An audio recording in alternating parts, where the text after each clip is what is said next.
Hello everyone, welcome back to the channel. In today's tutorial, I will show you exactly how to use Mentimeter as a teacher, from creating interactive quizzes to collecting students' feedback in real time. So make sure that you watch this video till the very end so that you don't miss any of the important steps. Now, if you don't have a Mentimeter account yet, you can just use my affiliate link in the description. I will get a small commission at no extra cost to you, and you might also get some rewards or discounts. So, without further delay, let's get straight into it.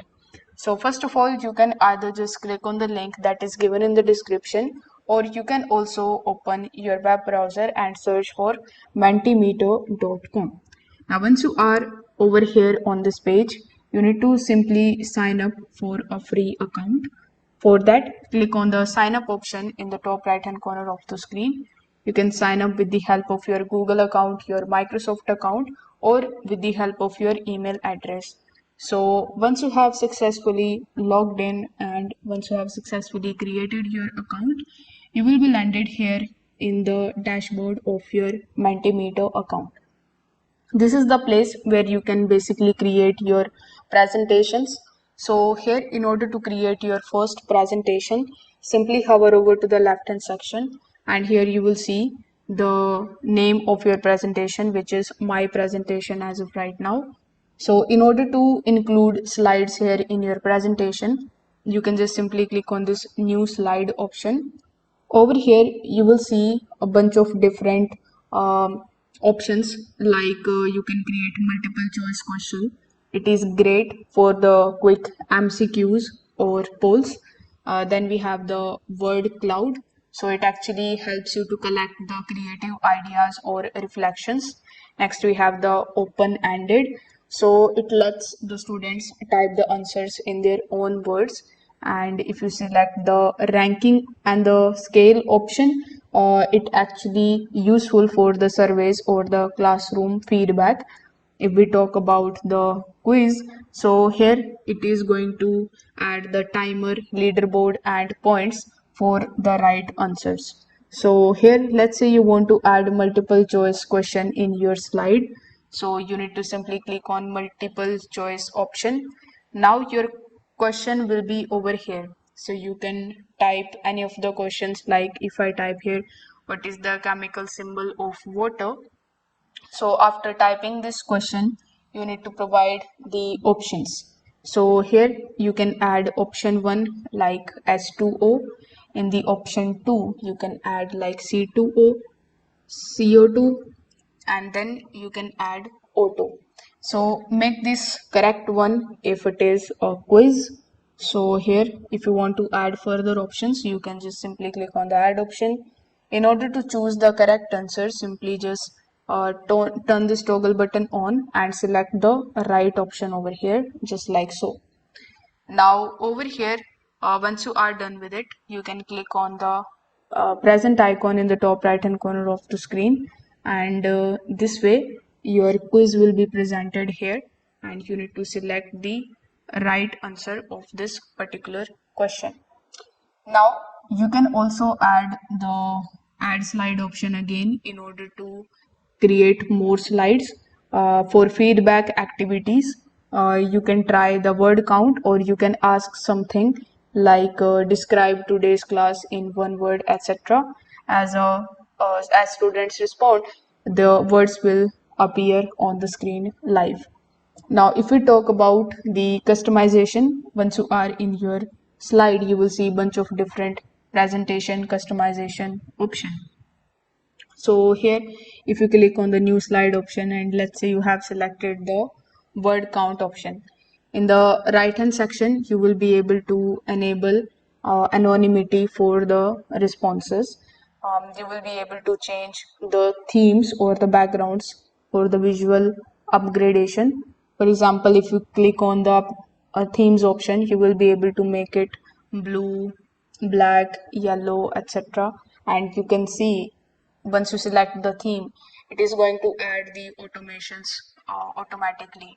You can also click on the templates option in order to just take a look at the pre-made templates, and you can also integrate that in your own presentation and slides.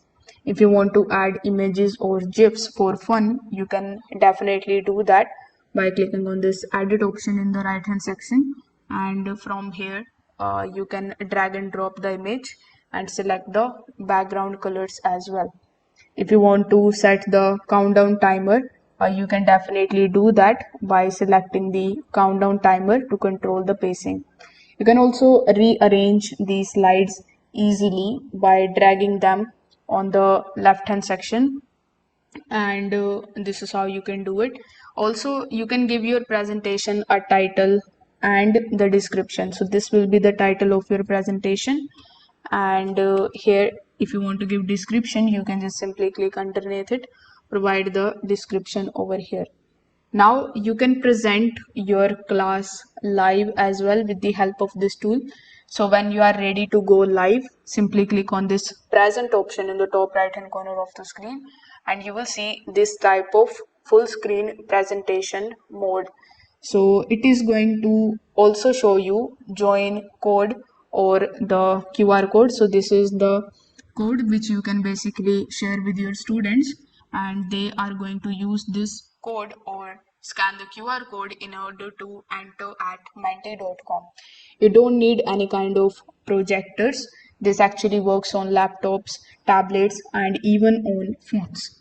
Students can answer the questions in real time, and their responses will appear instantly, and you can also guide the discussion based on what they say.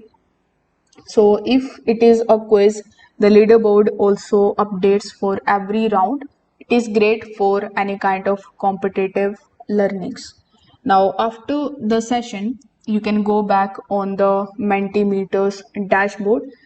So here you can simply open the presentation and click on the results. You will be able to review how your students have performed or what they have responded. You can also download the results by clicking on this download option. You can analyze the individual's question. You can see who got answers right in the quiz mode, and you can also use the data to track the class understanding over time. So this is especially helpful for formatting the assessments and checking the comprehension mid lessons. Now, the best practices for the teachers that you can apply with the help of this tool is you can use Mentimeter as an exit ticket. You can ask, what did you learn today at the end of the class, and it will be very good. Then you can start the lessons with a poll to get the attention. You can check the prior knowledge using the word clouds or the quizzes. You can keep it short and fun, just do not overload with too many slides in one go. And you can also blend it with your LMS. You can link your Mentimeter to your Google Classroom or your Microsoft Teams. So this is how you can start using Mentimeter to make your teachings more interactive, engaging, and data driven. So if this tutorial helped you out, make sure that you like this video and subscribe to the channel. Hit the notification bell to not miss any of our future tutorials. Drop a comment if you want a separate video on the quiz settings or using Mentimeter for online classes. Thanks for watching this video, and I will see you in the next one.